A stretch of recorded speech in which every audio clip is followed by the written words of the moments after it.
أشهد أن محمد رسول الله.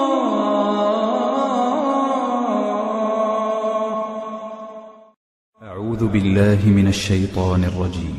بسم الله الرحمن الرحيم. السلام علیکم ورحمۃ اللہ وبرکاتہ۔ رکوع میں پڑھی جانے والی دعا۔ سبحان ربی العظیم، سبحان ربی العظیم۔ اللہ کی ذات پاک ہے جو بڑی عظمت والی ہے۔ رکوع میں پڑھی جانے والی ایک اور دعا۔ سبحانک اللہم ربنا وبحمدک اللہم اغفر لی۔ اے اللہ ہمارے رب تو پاک ہے اور تیری ہی تعریف ہے، اے اللہ میری بخشش فرما دے۔ رکوع میں دونوں ہاتھ مضبوطی سے گھٹنوں پر رکھنے چاہیے۔ حالت رکوع میں کمر سیدھی اور سر کمر کے برابر ہونا چاہیے، نہ اونچا ہو اور نہ نیچا ہو۔ ایسا اس وقت ہوگا جب آپ کی نگاہ سجدے کی جگہ پر ہوگی۔ رکوع اور سجدہ کو اطمینان سے نہ کرنے والا نماز کا چور ہے۔ نبی کریم صلی اللہ علیہ وسلم نے فرمایا، لوگوں میں بدترین چور وہ ہے جو اپنی نماز میں چوری کرے۔ آپ صلی اللہ علیہ وسلم سے پوچھا گیا، یا رسول اللہ صلی اللہ علیہ وسلم نماز میں چوری کیسے ہوتی ہے؟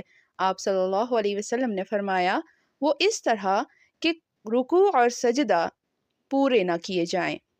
رکوع سے سر اٹھا کر سیدھا کھڑا ہونا ایسے کہ ہر جوڑ اپنی جگہ پر واپس آ جائے۔ رکوع میں جانے سے پہلے اور رکوع سے اٹھنے کے بعد تکبیر تحریمہ کی طرح دونوں ہاتھ کندھوں تک اٹھانا مسنون ہے اور اسے رفع یدین کہتے ہیں۔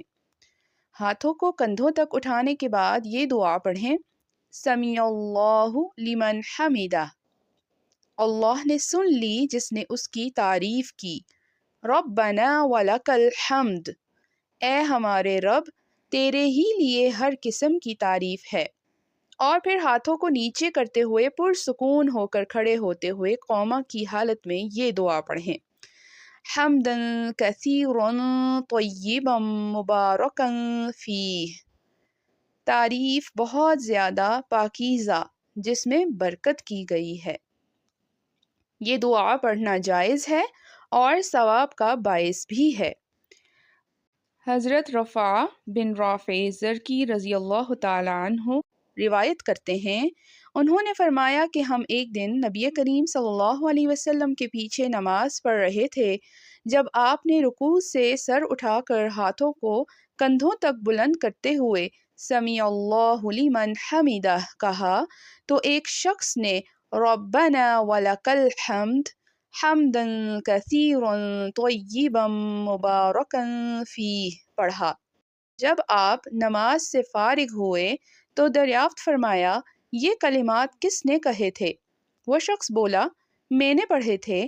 آپ صلی اللہ علیہ وسلم نے فرمایا، میں نے 30 سے زیادہ فرشتوں کو دیکھا کہ وہ ان کلمات کی طرف لپک رہے تھے کہ کون انہیں پہلے قلم بند کرے۔ سبحان اللہ۔ سجدہ۔ سجدے کو 7 اعضاء پر کرنا چاہیے۔ رسول اللہ صلی اللہ علیہ وسلم نے فرمایا، جب بندہ سجدہ کرتا ہے تو اس کے ساتھ 7 جوڑ بھی سجدہ کرتے ہیں، اس کا چہرہ، دونوں ہتھیلیاں، دونوں گھٹنے اور دونوں قدم۔ سجدے کا مسنون طریقہ یہ ہے کہ اطمینان سے سجدے میں جائیں، پہلے گھٹنے زمین پر رکھیں، پھر ہاتھ اور چہرے کے ساتھ پیشانی اور ناک کو زمین پر لگائیں۔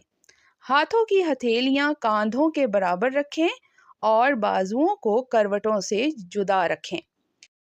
جب رسول اللہ صلی اللہ علیہ وسلم سجدہ کرتے تو دونوں ہاتھ کروٹوں سے دور رکھتے، یہاں تک کہ اگر ہاتھوں کے نیچے سے بکری کا بچہ گزرنا چاہتا تو وہ گزر جاتا۔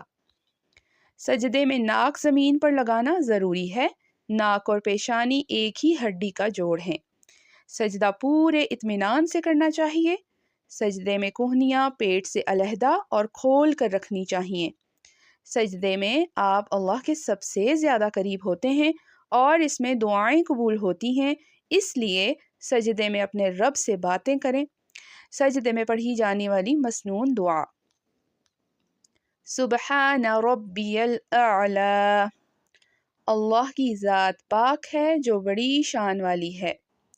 سجدے میں پڑھی جانے والی ایک اور دعا، سبوح قدوس رب الملائکۃ والروح، اللہ نہایت پاک اور مقدس ہے، فرشتوں اور جبرائیل کا رب ہے۔ سجدہ انسان کا سب سے بڑا شرف ہے۔ یہ وہ لمحہ ہے جب بندہ اپنے رب کے سب سے قریب ہوتا ہے۔ اپنے دل کو جھکا کر، اپنے وجود کو جھکا کر بندہ اعلان کرتا ہے کہ یا اللہ سب کچھ تیرا ہے۔ خوش نصیب ہیں وہ لوگ جن کے سجدے زمین پر ہوتے ہیں مگر دل آسمان والے رب سے جڑے ہوتے ہیں۔ جزاکم اللہ خیرا کثیرا۔ السلام علیکم ورحمۃ اللہ وبرکاتہ۔ أشهد أن محمد رسول